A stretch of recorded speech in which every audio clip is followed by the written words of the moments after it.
नमस्कार, देवभूमि IAS academy के YouTube channel में आपका स्वागत है। उत्तराखंड के मध्यकालीन इतिहास को समाप्त करने के बाद हम परमार वंश के प्रशासन पर काम करने वाले हैं। और परमार वंश के प्रशासन में जो सबसे महत्वपूर्ण टॉपिक आज की डेट में माना जाता है वो है चित्रकला और साहित्य। चूँकि साहित्य में तो बहुत सारे साहित्यकार, उनकी रचनाएँ वो सब हम कवर कर चुके हैं, लेकिन चित्रकला का विषय अभी तक हमने नहीं टच किया, इस पर काम नहीं किया है। अब हम मौलाराम का पूरा जीवन चरित्र और उनकी रचनाएं, उनके द्वारा बनाए गए चित्र और उत्तराखंड में चित्रकला पर जितनी भी पुस्तकें जिसने भी लिखी वो सब आपके सामने आ रही हैं वन बाय वन। तो चलिए चलते हैं उत्तराखंड में चित्रकला का इतिहास और कैसे कैसे चित्रकला का डेवलपमेंट हुआ है।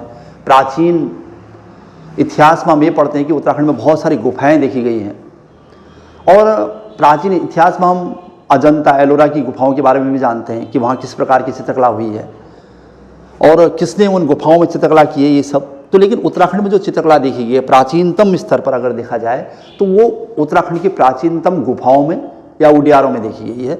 उसी संदर्भ में शुरुआत हुई है इसकी। सबसे पहले कि गढ़वाल चित्रकला का इतिहास प्रागैतिहासिक गुहा चित्रों से आरंभ होता है। हम ये नहीं कह सकते कि अचानक से गढ़वाल में चित्रकला आई और आधुनिक काल में इतनी व्याप्त होगी, इतनी प्रसिद्ध हो गई, ऐसा नहीं था। हमारे वहाँ प्राचीन गुफाओं में भी चित्रकला के दर्शन होते हैं, चाहे वो लाखू उडियार हो या गोरखा उडियार हो या कोई भी चित्र शैली, कहीं भी अगर गुफाएं मिली हैं तो वहाँ चित्रशैली थी, कुछ न कुछ थी। जैसे प्रागैतिहासिक काल में भी गुफा चित्रों से आरंभ होता है, जो मुख्यतः किमनी गुफा, जैसे चमोली की किमनी गुफा से मिली है चित्र, और गोरखा उडियार चमोली का डूंगरी गांव के पास, और लाखू उडियार अल्मोड़ा का दलबैंड के पास, लोहीथाप अल्मोड़ा, पेटशाल अल्मोड़ा, यहाँ से कुछ न कुछ चित्र मिले हुए हैं हमारे पास। हम ये भी जानते हैं कि भीमबेटका की जो गुफाएं हैं मध्य प्रदेश में, वहाँ पर प्रागैतिहासिक, आद्य ऐतिहासिक या फिर पुरापाषाण, मध्य और नवपाषाण सभी कालों के एक साथ चित्र मिले हैं। तो वैसा ही कुछ यहाँ की गुफाओं से भी मिला है। लेकिन अगर धीरे धीरे मध्यकाल तक आएँ या पूर्व मध्यकाल तक आएँ तो यहाँ पर हमें चित्रकला से किस प्रकार के प्रश्न बने हैं। तो एक प्रश्न यहाँ पर दिखाई दे रहा है, महाराज बलभद्र परमार, चूँकि बलभद्र शाह ने शाह की उपाधि ली थी, हमने लिखा है कि श्रीनगर राजप्रसाद, जो श्रीनगर का राजमहल था राजाओं का, में एक भव्य चित्रशाला थी। वहाँ भी एक बहुत बड़ी चित्रशाला थी। वो किसके द्वारा निर्मित थी, क्या था, ये कहना बड़ा मुश्किल है, लेकिन इतना तय है कि मुगल चित्रशैली के शुरुआत से पहले ही उत्तराखंड में कहीं न कहीं चित्रशैली के दर्शन हुए हैं। तो इसका एक महत्वपूर्ण प्रमाण है। तो किस परमार शासक की चित्रशाला मिली हुई है कि राजप्रसाद श्रीनगर में, तो राजा बलभद्र परमार की। अच्छा, इसके अलावा जो प्रश्न बने हैं चित्रकला पर, काउंसिल ऑफिस लाइब्रेरी के एक चित्र एल्बम को देखने से ज्ञात होता है कि इसका चित्रकार पीढ़ियों का दक्ष कलाकार रहा होगा, ये कहा लिखा हुआ है। तो जो मौलाराम चित्र संग्रहालय है श्रीनगर में, वहाँ पर बहुत सारे ऐसे चित्र हैं। कुछ तो मध्यकाल के हैं, समझ में आता है कि मौलाराम उसके पूर्वजों के द्वारा बनाए गए, लेकिन कुछ इतने पुराने चित्र हैं या इस प्रकार की चित्रशाला है जिससे ऐसा लगता है कि इनके चित्रकार पीढ़ियों के दक्ष चित्रकार रहे होंगे, कलाकार रहे होंगे। अच्छा, लेकिन हम जहाँ से चित्रकला को वास्तविक रूप से पढ़ते हैं तो वो लगभग 16वीं से 19वीं सदी तक उत्तराखंड में चित्रकला की गढ़वाल शैली का प्रचलित है। उत्तराखंड में जो चित्रकला की शैली है ना, वो गढ़वाल शैली ज़्यादा फेमस थी। इसे पहाड़ी चित्र शैली भी कहते हैं हम लोग, चूँकि इसमें पहाड़ी चित्रकला के दर्शन होते हैं। इसका विकास कैसे हुआ, महाराज पृथ्वीपति शाह जो कि महीपति शाह के पुत्र थे, और उनके समय में हमने पढ़ा है कि शाहजहाँ के पुत्रों में जब उत्तराधिकार का संघर्ष हो गया था तो औरंगजेब ने जो अराजकता का माहौल स्थापित कर दिया, तो उसके डर के मारे उनके भाई दारा शिकोह के पुत्र सुलेमान शिकोह गढ़वाल राज्य की शरण में आ गए, तो पृथ्वीपति शाह ने उन्हें शरण दे दी। तो उसी समय उनके साथ कुछ चित्रकार भी यहाँ पर आए थे। 1658 की बात थी।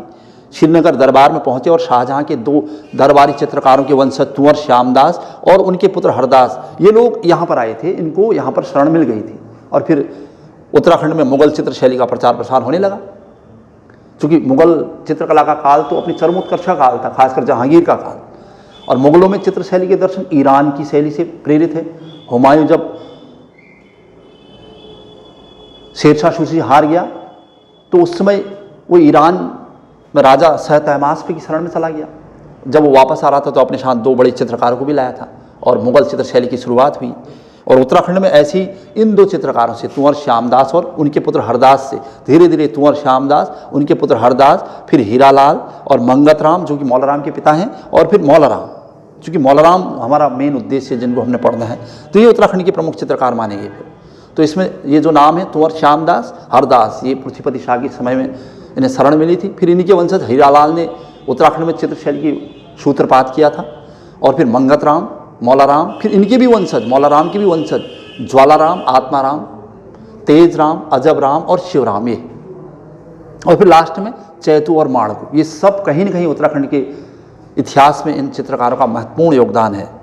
और उसमें भी सबसे जो प्रश्न बने हुए हैं उसमें हीरालाल को गढ़वाल चित्रशैली का सूत्रपातकर्ता कहा जाता है, यानी गढ़वाल शैली को वास्तविक रूप देने का काम इन्होंने किया है, सूत्रपातकर्ता गढ़वाल चित्रशैली, ध्यान रखिएगा। अच्छा, लेकिन गढ़वाल चित्रशैली में सबसे बड़ा योगदान मौलाराम, सबसे महान चित्रकार मौलाराम रहे। मौलाराम न केवल चित्रकार हैं बल्कि लेखक हैं और कई पुस्तकें लिखी हैं उन्होंने। खैर, मौलाराम से प्रश्न बनेंगे अब यहाँ पर। मौलाराम का जन्म 1743 में श्रीनगर पौड़ी गढ़वाल में हुआ था, क्योंकि इनके पूर्वज ही यहाँ पर आए थे तो स्वाभाविक है। अच्छा, मौलाराम किस समय चित्रकार थे? मौलाराम गढ़वाल नरेश प्रदीप शाह, ललित शाह, जय कीर्ति शाह, जिनके बारे में हम सब पढ़ चुके हैं, प्रद्युम्न शाह और राजा सुदर्शन शाह। मैंने कहा था सुदर्शन शाह से उनकी बहुत ज़्यादा नहीं बनती थी बाद में, लेकिन फिर भी वो किस समय के? सुदर्शन शाह के समकालीन है। तो सबसे पहले मौलाराम ने शुरुआत प्रदीप शाह का रूप चित्र भी बनाया था उन्होंने, ये भी लिखा था हमने, और फिर श्रीनगर राज दरबार में बहुत सारे पुस्तकें लिखी उन्होंने, बहुत सारे चित्र बनाए। अगर मौलाराम किसके समकालीन है तो प्रदीप शाह, ललित शाह, जय कीर्ति शाह और प्रद्युम्न शाह। अच्छा, कुंवर प्रीतम शाह मौलाराम से चित्रकला सीखने टिहरी से श्रीनगर जाया करते थे। क्वेश्चन अलग से आ चुका है कि कौन टिहरी राज दरबार के राजकुमार मौलाराम से चित्रकला सीखने टिहरी से श्रीनगर जाया करते थे? तो प्रीतम शाह, कुंवर प्रीतम शाह। इंपॉर्टेंट प्रश्न है। अच्छा, मौलाराम के चित्र किस टाइप के हैं? हमारे दिमाग में आते हैं कि उन्होंने किस टाइप के चित्र बनाए। जनरली वैसे हमने मौलाराम के बारे में काफ़ी कुछ पढ़ लिया है, लेकिन उनके चित्र किस टाइप के हैं? उनके चित्रों में जैसे उनके जो फेमस चित्र हैं, मोर प्रिया, जब आप इनको देखेंगे तो तब आपको अच्छा लगेगा कि ये उनके चित्र हैं। वैसे जनरली हमने देखे भी होंगे चित्र, लेकिन हम जानते नहीं। चंद्रमुखी, मयंकमुखी, जयदेव वजीर, दंपत्ति, काफ़ी फेमस हुआ ये चित्र। चूँकि ये क्वेश्चन भी आ चुका है कि जो मौलाराम के द्वारा बनाया गया चित्र है दंपत्ति, उसमें टिहरी के किस राजा और रानी का उल्लेख है? तो दंपत्ति में प्रद्युम्न शाह उनकी रानी का जिक्र है। तो ये भी ध्यान रखिएगा, अच्छा सा प्रश्न था ये भी। तो दंपत्ति में मौलाराम ने किसका चित्र बना रखा है? तो प्रद्युम्न शाह उनकी रानी का। इसके अलावा राधा कृष्ण मिलन, सितार प्रिया, विप्रलंबा, नायिका, हिंडोला, मस्तानी, वाशक छटिया, ये सब उनके बनाए गए चित्र हैं। और इसमें भी दो और क्वेश्चन मिलेंगे हमें बहुत सारे चित्रों से। खासकर मोर प्रिया चित्र इतना फेमस हो गया था कि इसे जेसी फ्रेंच भी यूरोपीय चित्रकार हैं, ने सौंदर्य की प्रतिमा कहा है। तो जेसी फ्रेंच ने सौंदर्य की प्रतिमा मौलाराम के किस चित्र को कहा है? तो मोर प्रिया। तो मोर प्रिया मौलाराम। अच्छा, ये भी ध्यान रखिएगा। अच्छा, दूसरा प्रश्न है राधा कृष्ण मिलन, ये चित्र भी काफ़ी फेमस था। तो अनेक बार विदेशी कला प्रदर्शनियों में प्रदर्शित किया जा चुका है। इतना फेमस चित्र है कि विदेशी कला प्रदर्शनियों में भी इसका प्रदर्शन किया जा चुका है, राधा कृष्ण मिलन। अच्छा, किस विषय पर चित्र बनाते थे? ये तो उनके चित्रों के नाम हैं जो उन्होंने बनाए हैं, जिस नाम से उनके चित्र फेमस हैं। अच्छा, उनके सब्जेक्ट क्या रहे हैं, मतलब किस विषय पर चित्र बनाते थे? जैसे धार्मिक विषय या किस टाइप का विषय था? जैसे हम जानते हैं ना, अजंता की गुफाएं किस पर आधारित? तो धार्मिक टाइप की गुफाएं हैं, उसमें बौद्ध धर्म, ब्राह्मण धर्म, इनका उल्लेख हुआ है। ऐसे एलोरा की है तो एलोरा में सभी धर्मों का उल्लेख है कुछ न कुछ। तो ऐसे यहाँ पर मौलाराम के चित्रों के विषय देख लेते हैं। नायिका भेद, रुक्मणी मंगल, रामायण यानी धार्मिक लग रहे हैं, महाभारत, दशावतार, विष्णु के 10 अवतार का जिक्र है, अष्टदुर्गा, नवग्रह यानी ग्रहों के बारे में भी है, नारी भंजन, नवग्रह, नारी भंजन, रामायण, महाभारत, और कामसूत्र एक और यहाँ पर है सामने, कामसूत्र, नारी भंजन, नवग्रह, अष्टदुर्गा, दशावतार, महाभारत, रामायण और रुक्मणी मंगल, नायिका, ये उनके चित्रों के विषय हैं, सब्जेक्ट हैं। अधिकतर धार्मिक विषय लग रहे हैं खासकर। अच्छा, मौलाराम न केवल चित्रकार थे बल्कि वो दार्शनिक भी थे। मौला राम चित्रकला के साथ साथ दार्शनिक थे, कवि थे और लेखक भी थे, जिनकी प्रसिद्ध पुस्तकें से पता चल जाएगा। हाँ, चूँकि कई बार हम उत्तराखंड के इतिहास पढ़ते वक्त उनकी पुस्तकों के बारे में पढ़ते हैं, तो उनकी पुस्तक हैं गढ़ राजवंश, सुदर्शन चक्र, गढ़वाल कथा, गढ़ गीता संग्राम, बहुत महत्वपूर्ण किताब है उनकी, गढ़ गीता संग्राम, गढ़िका नाटक, गढ़िका श्रीनगर दरबार में ये गढ़िका का जिक्र है, और मनमथ सागर, रण बहादुर चंद्रिका, ये नेपाल के राजा रण बहादुर शाह की प्रशंसा में लिखी है, और इसमें सुदर्शन शाह की इसमें ये सब लिखी गई है, सुदर्शन शाह की आलोचना में लिखी है। सुदर्शन दर्शन एक और पुस्तक इसमें जो नहीं दिख रही है, वैसे सुदर्शन दर्शन ये भी एक पुस्तक है उनकी, सुदर्शन दर्शन, ये सुदर्शन शाह की आलोचना में लिखी गई पुस्तक है, और रण बहादुर शाह की प्रशंसा में लिखी गई रण बहादुर चंद्रिका। नेपाल के राजा रण बहादुर ने उन्हें एक जागीर भी दे दी थी। इसके अलावा जो उन्होंने किया है, अभिज्ञान शाकुंतलम तथा ऋतु वर्णन का हिंदी अनुवाद कर रखा है, कई भाषाओं की ज्ञाता थी, और मंगत राम मौला राम भी उनकी एक पुस्तक है। ये उनकी रचनाएं हैं प्रमुख। अब मौला राम अधिकतर किस भाषा में लिखते थे? चूँकि मुगल चित्र शैली से प्रेरित है हमारी चित्र शैली, तो मौला राम फारसी तथा संस्कृत के विद्वान थे, यानी फारसी भाषा जो कि मुगलों से प्रेरित थी, और संस्कृत तो यहाँ की प्राचीन भाषा थी। इनकी रचनाओं में ब्रज भाषा का भी प्रयोग हुआ है, ये भी है। इसके अलावा ब्रज भाषा, ये भी प्रश्न पूछा है कि मौला राम की ब्रज भाषा की सर्वश्रेष्ठ रचना बताओ, तो गणराज वंश काव्य ब्रज भाषा की सर्वश्रेष्ठ रचना मानी जाती है मौला राम की, ये ब्रज भाषा की है। लेकिन मौला राम ने जितनी भी पुस्तकें लिखी या जो भी उन्होंने चित्र बनाए, उसको एक पहचान दिलाने का कार्य जिसने किया है वह है बैरिस्टर मुकुंदी लाल। मौला राम के चित्र को बैरिस्टर मुकुंदी लाल ने दुनिया के सामने रखा था, और उन्होंने अपनी पुस्तकों के माध्यम से, मुकुंदी लाल ने अपनी पुस्तकों के माध्यम से उनके चित्र को अमर किया। जैसे उनकी रचनाएं क्या ही, Garhwal painting, some notes on Maula Ram, Garhwal school of painting, ये बैरिस्टर मुकुंदी लाल की रचनाएं हैं, जिन्होंने इन रचनाओं के माध्यम से मौला राम को अमर किया था या उनके चित्र को अमर किया था। तो देखना, रचनाएं चित्रकला पर 3 और मिल गई हमें, ये बैरिस्टर मुकुंदी लाल की हैं। अच्छा, इनके अलावा जो इन्होंने चित्रकला में योगदान दिया है मौला राम के बाद, वो है चैतू और माणकू।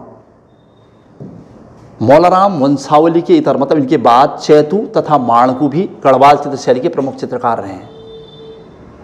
इनके चित्रों में जैसे खासकर चैतू को कृष्ण की लीलाओं के चित्रण पर ख्याति प्राप्त थी, यानी कृष्ण लीलाओं पर चित्र बनाना के लिए फेमस थे वो।